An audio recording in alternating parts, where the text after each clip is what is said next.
श्री शिवाय नमस्तुभ्यम। हर हर महादेव। जय श्री महाकाल भक्तों। धार्मिक मान्यताओं के अनुसार प्रदोष व्रत हर महीने की कृष्ण और शुक्ल पक्ष की त्रयोदशी तिथि को रखा जाता है और यह शिव भक्तों के लिए बहुत ही खास और विशेष दिन माना जाता है।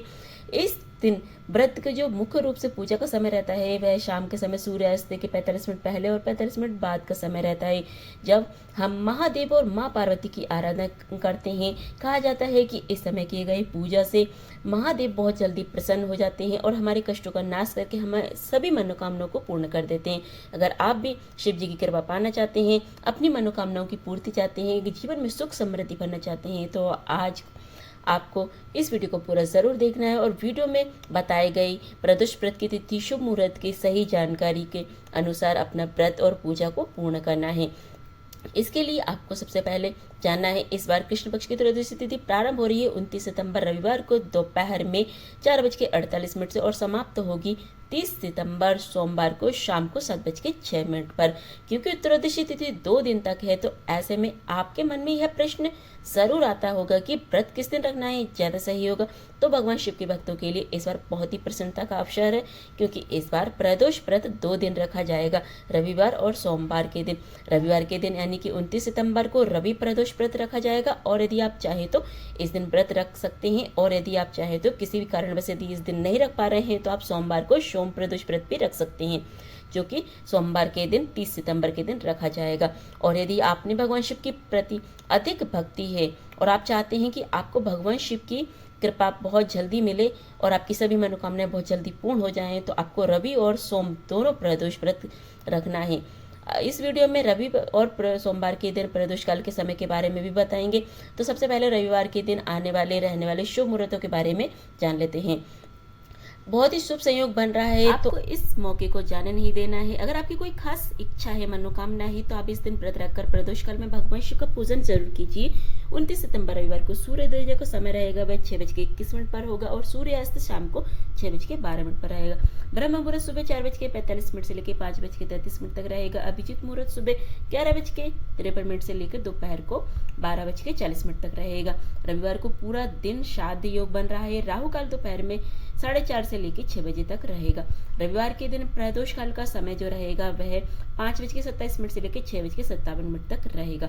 और सोम प्रदोष व्रत के दिन यानी 30 सितंबर सोमवार के दिन प्रदोष काल का समय 5:26 से लेकर 6:56 तक रहेगा।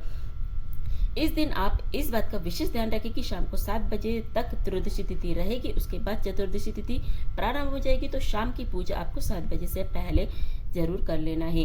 रवि प्रदोष व्रत रखने से और पूजा करने से व्यक्ति को स्वास्थ्य, समृद्धि, सुख, शांति और समाज में मान सम्मान, प्रतिष्ठा की प्राप्ति होती है। इस दिन व्रत करने और भगवान शिव की पूजा करने से पूर्व जन्म में किए गए सभी पापों से मुक्ति मिलती है। रवि प्रदोष व्रत रखने से मानसिक शांति और तनाव से मुक्ति मिलती है। प्रदोष व्रत के दिन सुबह जल्दी उठकर स्नान करके शुद्ध वस्त्र धारण करना चाहिए। फिर मंदिर को साफ गंगा जल से छिड़के एक चौकी की स्थापना करें।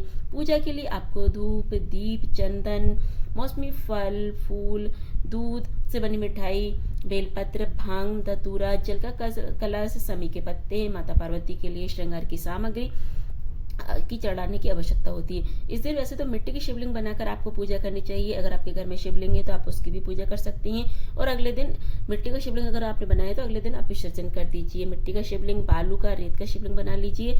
नहीं है शिवलिंग और आप मिट्टी का भी नहीं बना पा रहे हैं तो आप मंदिर में जाकर के भी पूजा कर सकते हैं, वह भी बहुत ही शुभ माना जाता है। पूजा करने में सबसे पहले दीप जलाकर शिवलिंग का पंचामृत से स्नान कराएं, जिसमें दूध, दही, घी, शहद, शक्कर मिली हो, उससे स्नान कराएं। फिर उसके बाद शुद्ध जल से भी स्नान कराएं। शिवलिंग को सजाएं। शिवलिंग पर आपके पास जो भी चंदन है वह लगाएं। उसके बाद आप फूल, बेलपत्र, जो भी आपके पास है समी पत्र, वह चढ़ाएं। श्री शिवाय नमस्तुभ्यं नमः शिवाय ओम नमः शिवाय मंत्र का स्मरण करें। महामृत्युंजय मंत्र का स्मरण करें। सूर्य देवता के मंत्र का जाप करें। क्योंकि यह दिन सूर्य देवता को भी समर्पित होता है, तो इस दिन आपको सूर्य को जल भी देना है और पुष्प लेकर और अक्षत लेकर के आपको कथा सुनना है या पढ़ना है।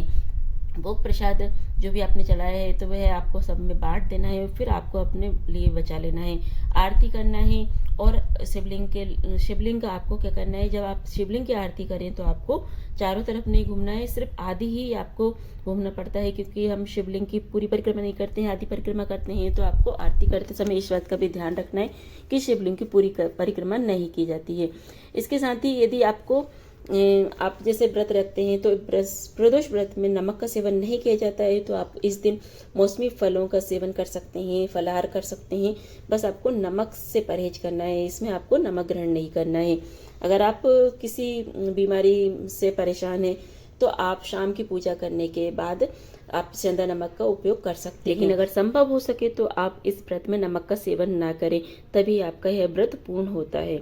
यह थी आज की प्रदोष व्रत की जानकारी। अगर आप प्रदोष व्रत की कथा सुनना चाहते हैं तो आप हमारे चैनल पर आने वाली वीडियो देखना बिल्कुल ना भूलें, जिसमें आपको रवि प्रदोष व्रत और सोम प्रदोष व्रत कथा दोनों ही सुनने को मिलेंगी। चलिए अब फिर मिलते हैं अगली वीडियो में अगले उपाय अगली जानकारी के साथ। श्री शिवाय नमस्तुभ्यं, हर हर महादेव, जय श्री महाकाल भक्तों।